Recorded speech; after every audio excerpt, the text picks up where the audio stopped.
For advertisement, call 8125893028. Our Gmail maxtvtelugu@gmail.com. Guruji జ్యోతిష్యం జాతకం చెప్పేటప్పుడు కొంతమందికి ఏంటంటే దోషాలున్నా లేదంటే నివృత్తి చేసుకోవాలంటే ఎక్కువగా కొన్ని దేవాలయాల పేర్లు చెప్తారు.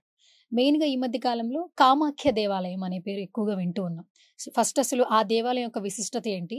ఇంకొకటి ఏంటంటే ఆ దేవాలయానికి వెళితే అక్కడ ఉన్నటువంటి పైన కొండలు ఎక్కితే సంతానం లేని వాళ్ళకి సంతానం కలుగుతుంది అన్న నానుడు కూడా వినిపిస్తుంది. ఎంతవరకు నమ్మొచ్చు అంటారు? ఓ అష్టాదశ శక్తిపీఠాల్లో అదొకటమ్మా. పురాణ ఇతిహాసాల ప్రకారంగా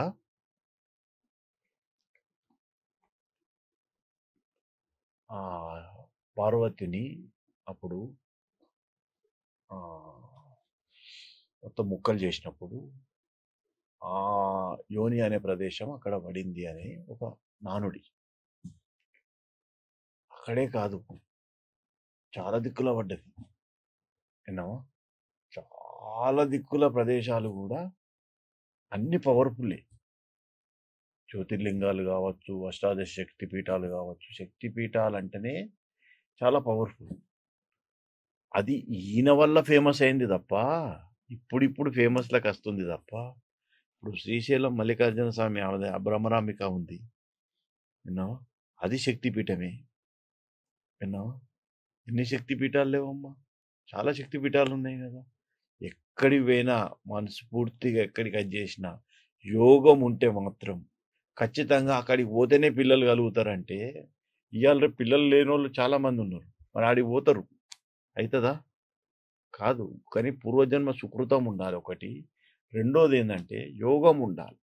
ఆ యోగం ఉండి కూడా దేనికన్నా దానికి ఏమన్నా అడ్డంకులు వస్తే గిట్లా అది దానికి దోష పరిహారం చేస్తే పోతుంది. కానీ కలికాలంలో ఈ దేవాలయానికి పోతేనే పిల్లలు అవుతారు, ఈ దేవాలయానికి పోతేనే జాబ్ వస్తుంది, ఆ దేవాలయానికి పోతేనే అమెరికా పోతాము, ఈ దేవాలయానికి పోతేనే ఇది వస్తుంది అనేది ఏం లేదండి. బాగా రాసి పెట్టుకోండి మీరు. మీ దగ్గర ఏదైతే యోగం ఉంటుందో, ఏదైతే కర్మ అనుభవించాల్సి ఉంటుందో, మీరు ఏదైతే కావాలనుకుంటారో అది మీ యోగంలో, మీ జాతక యోగంలో ఉండాలి. ఉండి దానికి ఏదన్నా అడ్డుపడితే మాత్రం, దానికి ఏదన్నా దోష పరిహారణ చేస్తే అది మీకు వచ్చేస్తుంది. బేసిక్గా నీకు యోగం లేదనుకోండి, యోగం లేకుంటే ఆ యోగాన్ని తీసుకొచ్చి పెట్టడం అనేది నువ్వు 5 కోట్లు కాదు కదా 10 కోట్లు ఇచ్చినా కూడా రాదండి. పిల్లలు లేరు అనే ఒక యోగం ఉందనుకోండి, ఇక అది ఎక్కడికి పోయినా కాదండి. ఇక కృత్రిమంగా ఏదో ట్యూబు ఏదో ఏదో ఇప్పుడు జరుగుతున్నాయి కదా, డాక్టర్లు ఏదో చేస్తుంటారు కదా, ఆ విధంగా చేసి పిల్లల్ని ఇస్తే పర్వాలేదు కానీ చెప్పలేం. కానీ అది సహజ సిద్ధమైంది కాదు కదా.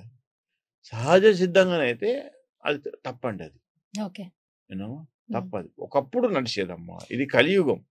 కలియుగం అనే దానికి ఒక అర్థం ఉంది.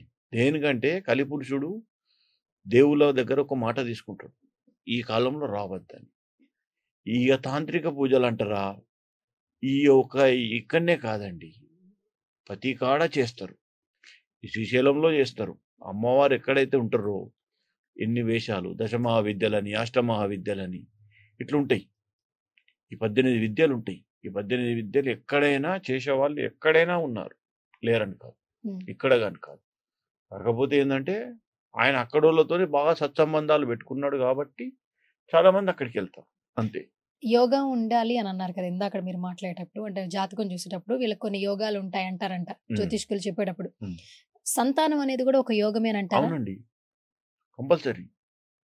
కొందరికి బిడ్డల యోగమే ఉంటుంది, కొందరికి పుత్ర సంతాన యోగమే ఉంటుంది, కొందరికి పిల్లల యోగమే ఉండదు, కొందరికి ఎప్పుడో కానీ పిల్లలు పుట్టరు, అసలు కొందరికి అసలు ఆ యోగమే ఉండదు.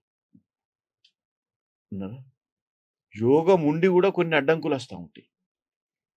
అలాంటి టైంలో ఆస్ట్రాలజర్ అనే వాళ్ళు అవసరం పడతారు.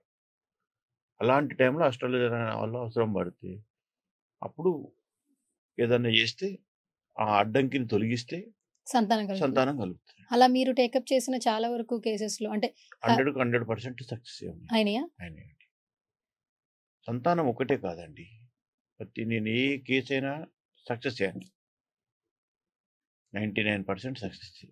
ఆ ఒక్క పర్సెంట్ కూడా ఆ యోగం లేకుండా మనం ఏం చేస్తామండి? చేయలేం కదా! అది. ఓకే.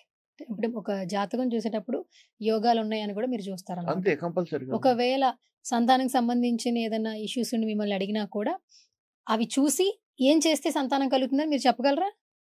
తప్పకుండా.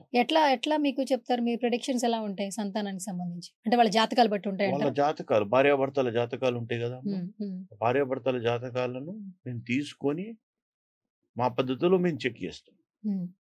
అట్లా. ఓకే. చెక్ చేసి వాళ్ళకు ఒకవేళ యోగం ఉందనుకోండి, ప్రిడిక్షన్ ఇస్తాం. హ్మ్. యోగం లేదనుకోండి, మా వల్ల కాదని చెప్పేస్తాం. హ్మ్. అట్లా. ఓకే. ఆ! సో, అయితే ఈ కామాఖ్య దేవాలయం గురించి మీరేం చెప్తారు గురూజీ? అన్ని శక్తి పీఠాల్లాగా ఇదొక శక్తి పీఠం అమ్మా. హ్మ్. దీని గురించి సెపరేట్‌గా చెప్పడానికి ఏం లేదమ్మా. హ్మ్. సెపరేట్‌గా చెప్పడానికి ఏం లేదు. ఈ మధ్య కాలంలో ఎవరో అన్నారు గదా! ఆయన పేరేందో నాకు తెలియదమ్మా. ఆయన గురించి కూడా నాకు తెలియదు. కానీ అతను చేయబట్టి మాత్రం అది ఫేమస్ అయింది. హ్మ్. అంతే తప్ప కామాఖ్య అనేది అన్ని టెంపుల్ లాగానే. ప్రతి ఒక్క దానికి ఏదో ఒక స్పెషాలిటీ ఉంటది. అక్కడ ఒక స్పెషాలిటీ. కాకపోతే ఏందంటే అక్కడ యోని అనే ఒకటి ఉండేసరికి హ్మ్. ప్రతి ఒక్కళ్ళకి ఏదో ఒక అది అన్నట్టుగా. అట్లా అంతే. అంతే తప్ప అదేం లేదు. ఇప్పుడు చాలామంది కామాఖ్యకు పోయేటోళ్ళు గూడా ఈ తాగుడు, తిననోళ్ళు చాలామంది దాదాపు 90% మంది ఉంటారమ్మ. తాగనోళ్ళు, తిననోళ్ళు గూడా. అలా ఏం లేదు. ఇప్పుడు నేను మాంసం తింటా అంటారు కొందరు. హ్మ్. మందు తాగుతా అంటారు కొందరు. అట్లా చాలామంది చెప్పుకుంటారు. చెప్పుకొని ఏదో వంకతోని తినేస్తా ఉంటారు. అంతే తప్ప చాలామంది ఇలా ఉన్నారు, అలా ఉన్నారు. హ్మ్. నో. దాని గురించి సెపరేట్‌గా చెప్పాల్సింది ఏం లేదు. అష్టాదశ శక్తి పీఠాల్లో అదొకటి. అంతే జస్ట్. అదివరకు 54 ఉండేది. కాలక్రమేణా తగ్గుకుంటూ 18కి వచ్చేసింది ఇప్పుడు. హుహుహు. అట్లా.